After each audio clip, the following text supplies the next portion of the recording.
Hello dear student, welcome. तभी हम लोग रेसिडेंशियल स्टेटस वाला टॉपिक सीख रहे हैं। डायरेक्ट टैक्सेशन में एकदम प्यार मोहब्बत में पढ़ाता हूँ। देखो, ये अपना सेटअप होता है बच्चों लोग। ऐसे अपन क्या करते हैं, बुक यहाँ से रख के, ये अपना क्लास है, ऐसा अपन चालू कर देते हैं। ओके, चलो आ जाओ, स्टार्ट करता हूँ, टाइम वेस्ट नहीं करता हूँ। तभी ये क्वेश्चन देखो क्या दिया है कि पीटर है, वो यूके का है, वो इंडिया में आया। इंडिया में कभी आया? जनवरी में आया 2024। मतलब ये प्रीवियस ईयर है तुम्हारा। ओके, असेसमेंट ईयर 24-25 है। तो इसके पहले वाला क्या हो जाएगा? मतलब ये असेसमेंट ईयर थी, बहुत कंफ्यूज करने वाला दिया है, पर तुम्हारा भाई तुम्हारे लिए आसान कर देगा। ये असेसमेंट ईयर है, तो इसके पहले वाला प्रीवियस हो जाएगा। क्या हो जाएगा? प्रीवियस ईयर तुम्हारा। ओके, 2023 और 2024 इंडिया में आया जनवरी में।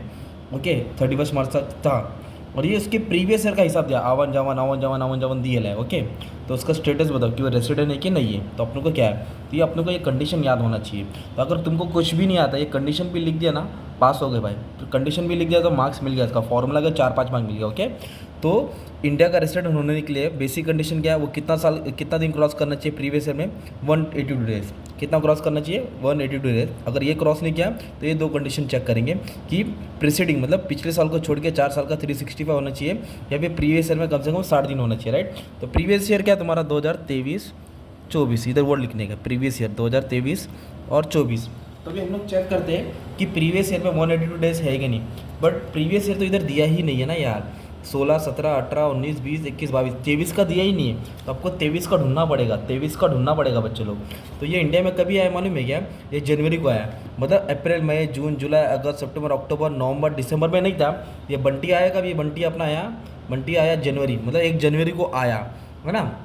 विजिट इंडिया मतलब वो आया, तो कभी आया 1 जनवरी, मतलब जनवरी में 31 दिन रहता है। ओके, और फिर कभी गया वो 31 मार्च, मतलब मार्च तक गया।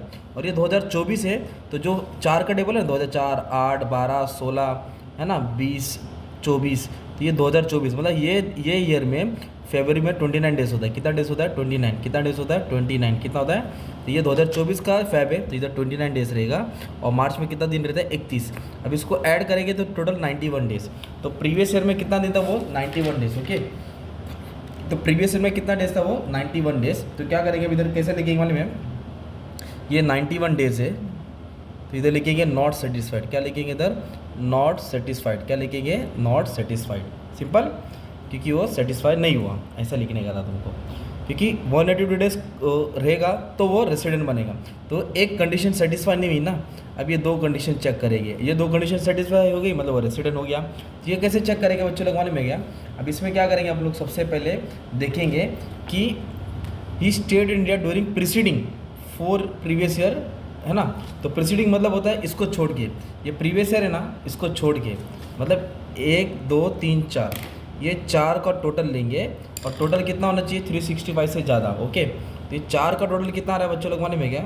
ये 4 का टोटल ले रहे ना, तो कुछ 500 आ रहा है। कितना आ रहा है? 500 डेज आ रहा है। ओके, 500 डेज, तो ये 500 डेज आ रहा है। तो ये क्या हो गया मालूम है? सेटिस्फाई हो गया। क्या हो गया ये? सेटिस्फाई। मतलब 365 दिन होना चाहिए, पर बंदा 500 दिन था। कितना दिन था ये? इसको ऐड करके 500 आ रहा है। ठीक है, तो ये क्या हो गया तुम्हारा? सेटिस्फाइड। क्या लिखने का इधर? सेटिस्फाइड। फिर बाद में लास्ट कंडीशन चेक करेंगे कि वो प्रीवियस ईयर में कितना दिन होना चाहिए? 60 दिन होना चाहिए। तो प्रीवियस ईयर में बंटे कितना दिन था? 91 डेज।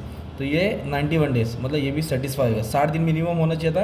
ये बंटे कितना दिन है? 91 डेज। मतलब ये दो कंडीशन मैच हो गई। तो इसके लिए क्या हो गया?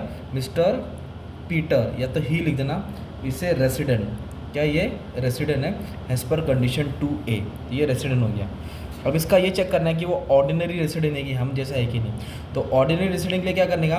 10 में से कोई भी दो साल, 10 मतलब 2 आउट ऑफ 10, 10 में से कोई भी 2 साल वो 182 डेज क्रॉस होना चाहिए। 182 डेज क्रॉस होना चाहिए।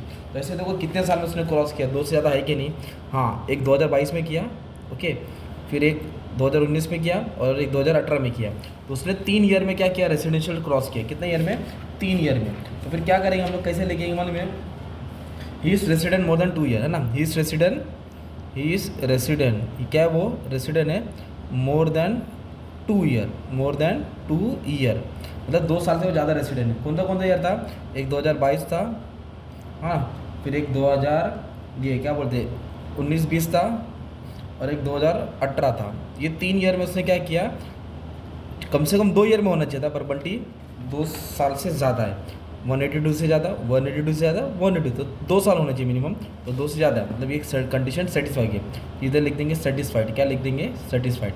अभी प्रीसीडिंग बोला, क्या बोला, प्रीसीडिंग प्रीवियस ईयर, मतलब क्या होता है बच्चों लोग, इसको छोड़ के, ये प्रीवियस ईयर को छोड़ के पिछले 7 साल का टोटल लेना है। 1 2 3 4 5 6 7, 1 2 3 4, इस सबको ऐड करेंगे, क्या करेंगे, ऐड करके कितना आना चाहिए, 730 आना चाहिए। और इसको ऐड करेंगे तो 903 आ रहा है, क्या आ रहा है, 903। इधर लिख देंगे सेटिस्फाइड, क्या लिख देंगे, सेटिस्फाइड। ये दोनों कंडीशन मैच हुआ, मतलब 10 में से 2 साल वो रेसिडेंट भी है, और पिछले 7 साल का टोटल, मतलब प्रीवियस ईयर को छोड़ के 7 साल का टोटल 903 आ रहा है। तो दोनों कंडीशन सेटिस्फाई हो गया, तो लिखेंगे he is a ordinary resident, क्या लिखेंगे, ये ऑर्डिनरी रेसिडेंट है। तो ऐसे स्टेटस तुमको चेक करना आएगा। अगर तुम समझ में भी नहीं आ रहा तो अब क्या करना मालूम है, ये फॉर्मूला लिख देना, तुम्हारा मार्क्स आसान हो जाएगा। ओके, और डेज काउंट करना है। तो फर्स्ट कंडीशन क्या है, इसका और भी सब मैंने अपलोड कर दिया था, तो समझाने के लिए तुमको बता रहा है कि ये सम आएगा तो ऐसे सॉल्व करने का था। ठीक है, चलो, thank you very much and all the best for exam.